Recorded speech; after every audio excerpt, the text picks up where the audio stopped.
안녕하세요. 오늘은 욕심이 차오를 때 노자를 만나다 라는 책의 하편을 소개합니다. 이 책은 본격적인 노자 도덕경의 해설서는 아니고 미니멀리즘의 정신적인 토대가 될 수 있는 노자의 지혜를 몇 가지 간추려서 전하고자 하는 책입니다.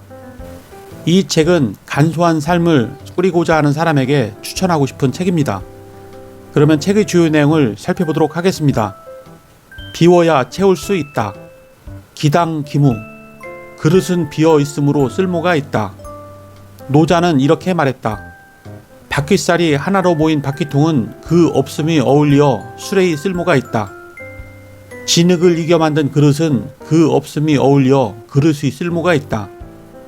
들창을 뚫은 집은 그 없음이 어울려 방의 쓸모가 있다. 그러므로 있음이 이롭게 되는 것은 없음이 쓰이기 때문이다. 노자의 도덕경에서 비움의 미학을 가장 잘 일깨워주는 구절이다. 바퀴통이나 그릇, 방은 그 속이 꽉 채워져 있으면 더 쓸모가 없다. 바퀴통이 채워져 있으면 바퀴통으로서 쓸모가 없고, 그릇이 채워져 있으면 그릇으로서 쓸모가 없어지고, 창호가 채워져 있으면 방으로서 쓸모가 없다. 바퀴통이 비어 있어야 거기에 축을 꿰어 바퀴를 굴릴 수 있고, 그릇도 비어 있어야 음식이나 물을 담을 수 있다. 방도 창호가 열려 있어야 사람이 드나들며 몸을 누일 수 있고 물건을 들일 수 있다. 노자는 모든 존재의 가치가 비움에서 시작한다고 가르친다. 대소변 비우듯이 번뇌도 비워라. 유약승강. 빈 마음으로 강한 바위를 뚫는다. 이광은 중국 한나라의 명장이었다. 특히 궁술과 기마술에 뛰어난 재주가 있었다.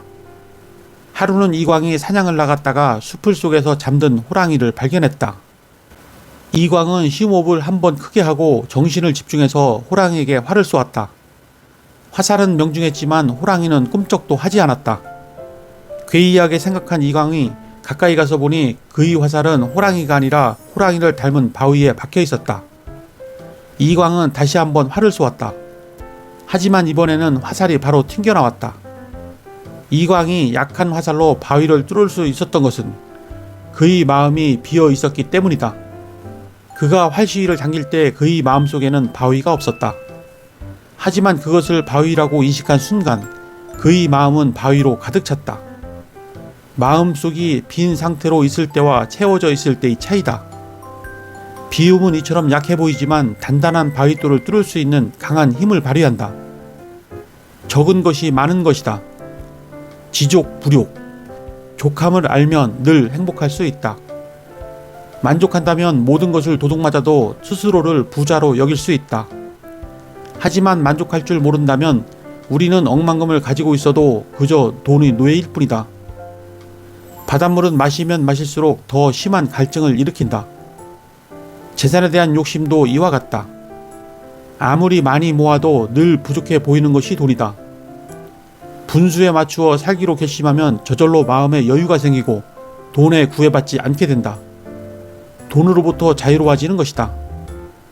돈이 있든 없든 많든 적든 마음만은 늘 풍족하다. 행복의 비결은 간단하다. 내가 가진 것에 만족하고 남들과 비교하지 않으면 된다. 내게 없는 것에 눈을 돌리고 남들과 비교하는 순간 행복은 달아난다. 아무리 재산이 많아도, 아무리 넓은 집에 살아도, 아무리 좋은 차를 몰아도 자신보다 더 돈 많은 사람, 더 넓은 집에 사는 사람, 더 좋은 차를 굴리는 사람은 있게 마련이다. 행복의 기준은 상대적이다. 자신의 행복을 남의 기준에 맞추면 단 한시도 행복해질 수 없다. 놓아야 편해진다. 집자 실지. 붙잡으면 잃는다. 노자의 사상을 한마디로 표현하면 무의자연이다. 뭔가를 인위적으로 꾸미려 하지 말고 자연의 이치에 따라서 순리대로 살라는 가르침이다. 노자는 일부러 일을 꾸미면 실패하고 억지로 잡고 있으면 반드시 잃게 되므로 물 흐르는 대로 자연스럽게 일을 추진하고 마음에 부담이 되는 것이 있으면 과감하게 놓아버리라고 말한다. 이러한 노자의 가르침은 사람 사이 관계에서도 무척 유용한 지혜의 실마리가 된다. 특히 크고 작은 분쟁과 관련해서 큰 깨우침을 준다. 다투고 나면 아무래도 마음 한구석에 응어리가 져서 불편함을 지울 수가 없다. 이 불편함을 지우려면 내가 먼저 화해의 손길을 내밀어야 한다. 특별히 잘못한 게 없어도 미안해 라는 한마디로 모든 것을 툭 털어놓으면 마음이 편해진다. 이것으로 충분하다. 대성약결. 한갓 흠 없는 사람 없다.